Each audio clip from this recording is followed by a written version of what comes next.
Well, welcome to Old and Outlandish, This Life's Journey. Hopefully we're not all that old. Hopefully we're not all that outlandish. But I'm Tim Norris, and my wife Heidi and I, along with our good friend Tara, who we picked up in Calgary, are headed to Alaska. Alaska is one of our favorite places and somewhere that we want to spend a lot of time. So one of our first things from our drive from Jaspers, we stopped in Eustis, British Columbia, where the world's largest fly fishing rod is. It's 800 pounds and 60 feet tall. Next, we stopped and actually camped at the Wisden Qua Canyon. Right behind our camper was this sign that said, "Hike at your own risk," so we decided to follow that trail. We got down there so far and decided there is no way we can make it, so we went back up and walked down the correct way. But this canyon is a natural canyon with a waterfall right at the entrance, so there's a pretty good sized lake behind it. These people were dip netting for salmon and getting salmon and pulling them right out of the river. It was pretty amazing. A lot of beautiful rocks, very fast water rushing through. It was just a very beautiful place. They had built this nice bridge right over the top of the canyon so we could drive the camper and the pickup truck across it, and then we had really good access to the river and great views as you crossed the bridge. So beautiful, beautiful building up there on top of that hill. I don't know how well you can see it, but just pretty amazing.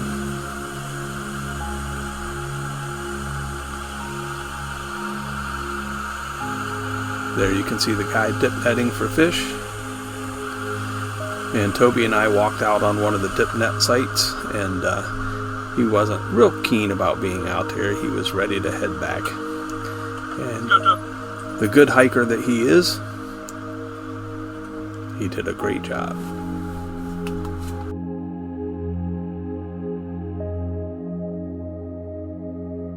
Since we couldn't take the path right by our camper, we decided to walk this way that says "Travel at your own risk." And they also had a sign that said "Bear in the vicinity," and then gave you a whole bunch of things to do in case you encountered a bear. But we went ahead and went down the very rickety set of stairs to the riverbed, and boy was I glad we did, because I took a refreshing dip in some very chilling water. But it really felt awesome. Well, we stopped for breakfast at Zelda's Travel Mug Cafe in New Hazelton, and it had this beautiful mountain just right outside. Then a few minutes later, after breakfast, Heidi spotted these 3 bear just off the side of the road. They were quite a ways away. They had looked like they had timbered a bunch of woods, and the bear were out there. There was a mama and her 2 cubs, and we got to sit there and watch them for a little while. She definitely knew that we were there and that we were watching, because she looked right at us and kind of protected her cubs. But very cool to see these 3 bear out in the wild. Next, we traveled Highway 37A into Stewart. Sit back and enjoy the views.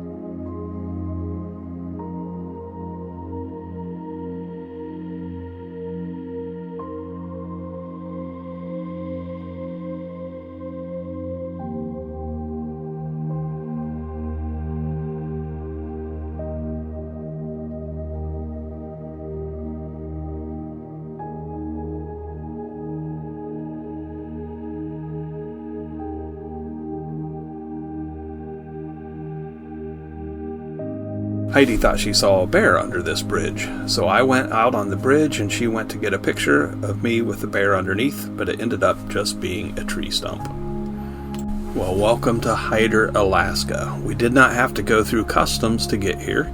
One of the first things you see when you go to Hyder is this old inn and bar.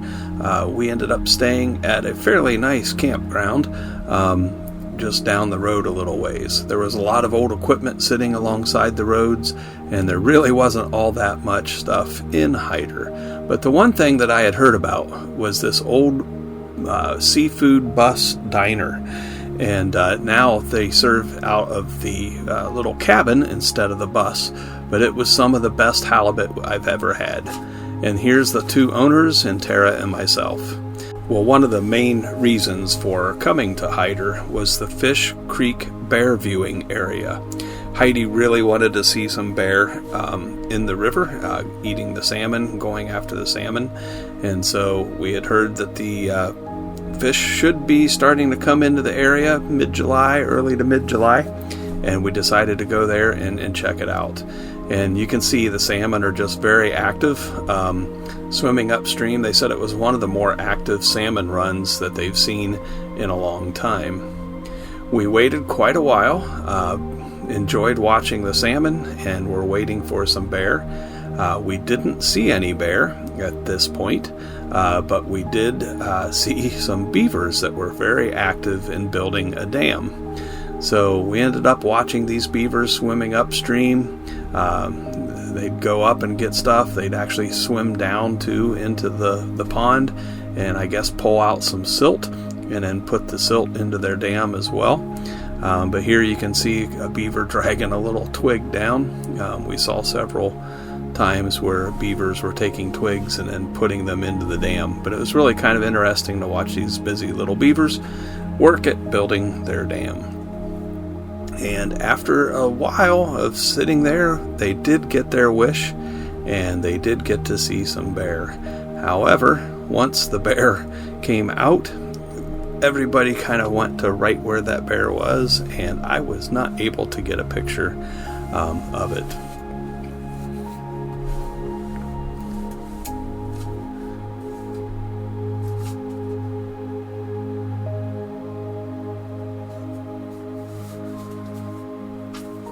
The girls came back the next morning, and they got to see a brown bear, and they got 4 really good pictures, or well, 4 okay pictures of the brown bear. It was quite a ways away, but at least they got to see their wish of the bear out there in the river hunting for salmon.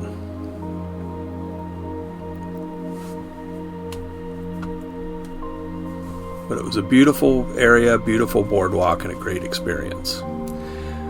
Well, one of the highlights for me of going to Hyder, Alaska, besides the great halibut I had at the fish bus, was driving up the Salmon Glacier Drive. This is a 14-mile dirt road that takes you straight up a mountain, 3,500 feet up actually, to an awesome viewing point of the Salmon Glacier. So sit back and enjoy the ride.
Well, Hyder actually is a seaport, so we were able to go out and see some ships and see some birds out in the bay, and just had a beautiful view of just all the activity that's going along.